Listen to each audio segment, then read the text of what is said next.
Welcome to the Operation Game Night Podcast. We're back and better than ever. Joining me, as always, my trusty co-pilot, Clayton Gable. How you doing, Clay? I'm doing great, and I feel like a real pilot because I've been playing Star Wars Super Teams. Ooh. Is that what it's called? It feels like such a cheesy name that I think it's wrong, but no, that's what it's called. It's called Star Wars Super Teams. I think this was put out by Zygomatic. Honestly, I've never heard of the publisher. I've never heard of the designer, Max Gershambeau. Okay. Good. So can you give me just a sec? Let's click on Max. Let's see what Max has been up to. Yeah. Sonic Super Teams, Mosquito, Admiral, Carousel, Struggle. I have never heard of that one. That looks like a classic game. Okay. So it looks like this might be a re-implementation of Sonic Super Teams. Checks. Based on that. But yeah, I honestly, this was an impulse buy. I was in the store and I saw it and I thought, this looks like some mass market junk, honestly, because it's got the box with the like clear little window holes where you can see these neat little toys in there. So it's got all these different Star Wars ships. And I was like, I don't know. This looks like some straight up junk. I did a quick Google of it. I saw it was a racing game and it was a lightweight. And honestly, the price was decent. It was like $29. And I was like, you know what? Even if we play this once or twice, I'm willing to give it a try. I like racing games. This might be something me and the kids would enjoy. So I got it. And I've played it a couple times now. And I'm happy to report that I find it to be a lot of fun for what it is. Yeah. I mean, so in this game, you have teams of different racers. There's the red team, which I think is the Rebellion. I'm going to botch this. There's the yellow team, which might be more Rebellion ships. It looks like Coruscant Cruiser. Do you know? Okay. You know what that's called? The one with the C. I think it's called like a Corvette, maybe. Okay. Yeah, so the yellow one's got that. Then there's the Empire with the Death Star and the Star Destroyer. Yep. And then another Empire faction with the you got a TIE fighter. Yeah, you got two TIE fighters, and then you've got the Death Star, and it's probably the Corvette. Star Destroyer, I think that's what that's called. Yeah. And then you've got the Hammerhead and looks like a Clone Wars type ship. I don't know. Somebody's going to correct me and tell me in the comments, but tell us in the comments what these ships really are. But I know that they belong to the good and the bad guys, and you're racing. All right. And this game is so simple. Everybody, and it changes a little bit based on the player count. So at a 2-player game, you control 2 different teams. So I would be the green and the black team. And so, which is a total of 4 ships then, because each team color has 2 ships. And then the other person would play the red and the yellow team, and they have their 4 ships. So at 2 players, you're each playing 2 different teams, 4 ships. At 3 players, everybody plays 1 team, and then you exclude a ship. Okay. At 4 players, you play as teams with another person. And so me and Isaac were playing as the red and yellow teams. I was red, he was yellow, and Mary and Mason were the black and green teams. So, yeah. So we were essentially, the game ends when your team crosses all its ships across the finish line, you win. How this works is there's a big deck of cards that move all the ships, and you shuffle them out. You shuffle them up, deal them out to all the players, 6 to each person, and then you go through and you play 1 card at a time. So you'll have a handful of cards. You might not have any cards in your hand that are your ship color at all. So you play a card and it might be moving somebody else's ship. And that's where this game, what is otherwise super breezy, lightweight, adds a tiny bit of decision making, because the timing of when you decide to play those cards really matters. Because if you have a really good card for somebody else's ship, you might wait. And this is probably a good time to take a break from that and talk about the different spaces on the board. Mhm. So ultimately, it's just a little racetrack you're racing around, but there are some special spots on the board that come into play. So there's a spot called hyperspace. And if you start your ship's turn on the hyperspace spot, you get to double the movement of the next card played to that ship. So if I play a 6 next time, now it's a 12. There's an asteroid field space. If you start your turn in the asteroid field, you can only move one space no matter what card you play. Then there's these red little belts called mall, I think, mall spaces. Okay. And you play a card that doesn't get you all the way through those red spaces. You just come back to the beginning right before those red spaces. Oh. So if I have a bunch of cards in my hand and I see, I have a 6 for Mary's color, I might play that when I see one of her ships is in an asteroid space, because I can play that 6 and it only moves one space. So you're simultaneously trying to play cards that'll move your ships at advantageous times and play cards that will move other people's ships when you can maybe stick them into an asteroid field or put them into that mall space and have them move back a little bit. So that's pretty much the game right there. There are other spaces on the board that let you draw bonus cards, which a bonus card will do things like, hey, and when my ship gets moved, I can treat it like it was a hyperspace spot and double the movement. There's one that lets you ignore the effects of an asteroid field. There's another one that lets you pretty much reverse the effect of those mall spaces. So if you would land in the middle of it, you instead go to the far end of it. So it propels you forward instead of backwards. And then there's one that's like a grappling hook that if somebody shoots by one of your ship's spaces, you can play the grappling hook card and just ride along with them, and they kind of tug you along to wherever they end up going. Nice. So yeah, that is the basics of the game. So you have those 6 cards. You're going to have to play them all. So everybody will play 6 cards. Then you get dealt a new hand of 6 cards. You play those out. So you just keep going through that cycle. When one ship crosses the finish line, everybody gets dealt out 2 new bonus cards. So it kind of speeds up the game when you get these bonus cards, because they, let you move faster, let you ignore things. And that first ship crossing the finish line kind of triggers that.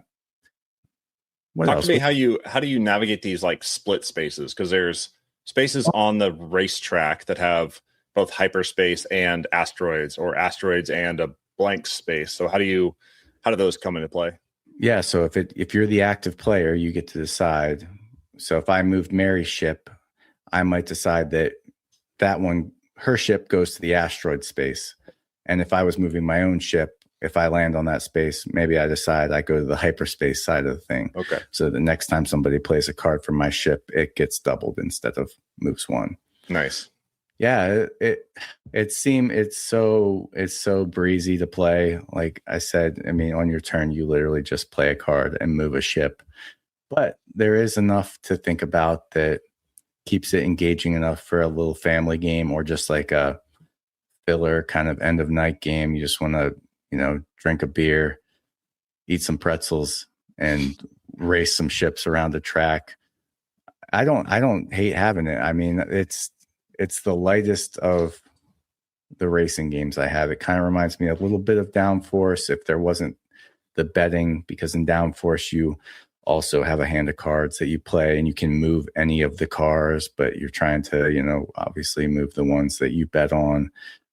So a little similarities to that. But again, it's lighter than any of these by a long stretch. You can play this with anybody and they could pick it up pretty darn quick. Nice. And it's what a cool game for like youngins that are getting into Star Wars for the first time.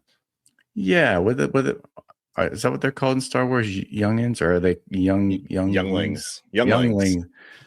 The younglings getting into Star Wars, and although it does look cheesy and mass markety, the toyetic factor is kind of nice. Having those plastic little ships that race around the board those look cool out on the map, and they were fun to play with.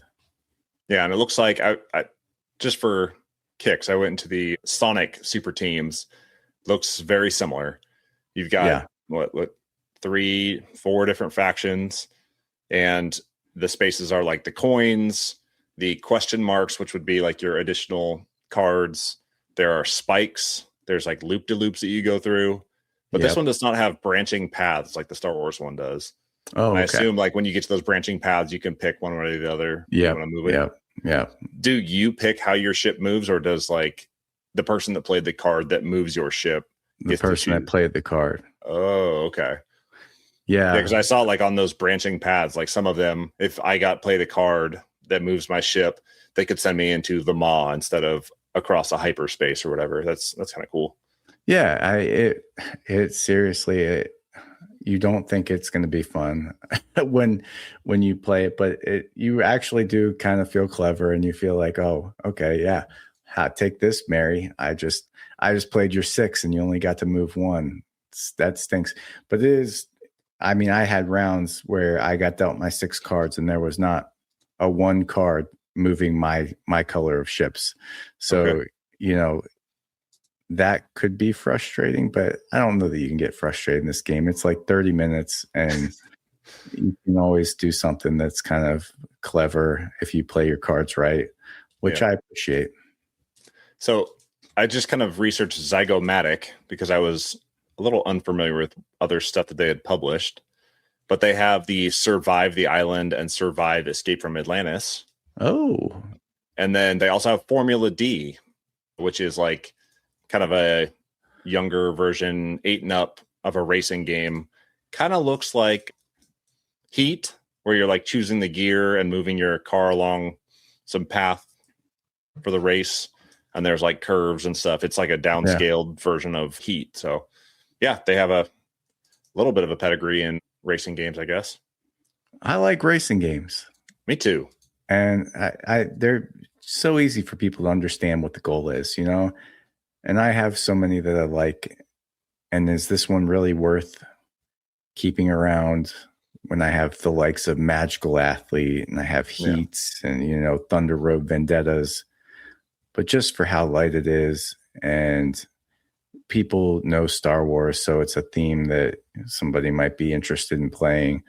I think is worth having as that just, hey, here's your first racing game that's not Chutes and Ladders or whatever, Yeah, rated at 7 and up, so very approachable, very easy. A weight of 1.2 on Board Game Geek. Like, this is kind of a no-brainer. You just gotta play your cards, and I love it. Yeah. Okay. So that's that. We don't need to belabor it here. I played Star Wars Super Teams. It looked like I shouldn't like it, and I liked it. I'm not going to say it's the best game that there ever is, but there's a place for it in the world. And I think if you listen to this and it sounds like something you'd enjoy with your family, give it a try. It's really not that expensive for what it is. I might have paid $20 just for the little figurines. Yeah. I mean, from a collector's standpoint, like, people love collecting ships for Star Wars. Like, they sell 1,000 different lines of collectible starships. And I bet you that in those lines, there's not chibi little starships that you can race around the galaxy. And that's what you get in Star Wars Super Teams. Star Wars Super Team. What a cheesy name. They couldn't have come up with like Star Wars, I don't know, faction. What they should have done is they should have made this like a pod racing game where you had teams of pod racers. Oh, that would be cool. And you could throw like, what is it, the Tusken Raiders on the field, or like, that would have been cool. Yeah, I don't know how they left that untapped, and they didn't even put the word race in there. Just Super Teams. Yeah, like if I'm just looking at the front of this box, it's got ships flying through space, got a big Star Destroyer in the back. Yeah, it says nothing about racing.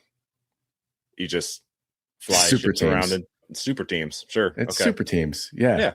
Super Teams. Now you know what it is. If you see it, it's a racing game. That's what Star Wars is known for, is all the memorable teams that they have. Yeah. What's your favorite Star Wars team? Obi-Wan and Anakin. Okay. Is that a team? Infamously, like we're at each other's throats and like almost killed each other, but sure, that's a team. I like that tension. Maybe like the Bad Batch. That's a good team.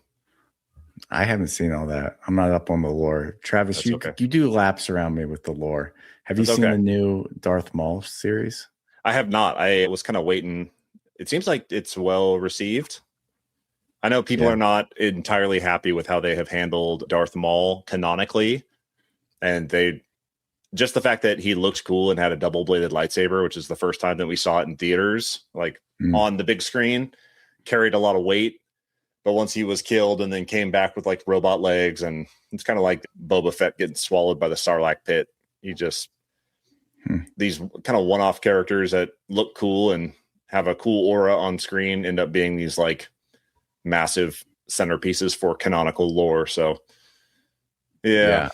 That was big. That was a big deal. I remember. I mean, that was formative. Those movies were coming out when we were like 8, 9, 10 years old. I don't impressionable.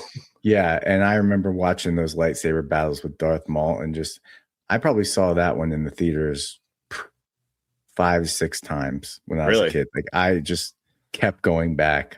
I thought that was the bee's knees. So I might have to check out the show. If I might take a detour here for a minute, have you played like any of the Star Wars video games? No. Oh, well, there is a bounty hunter video game with Boba Fett where you're flying around with a jetpack and like fighting bad guys.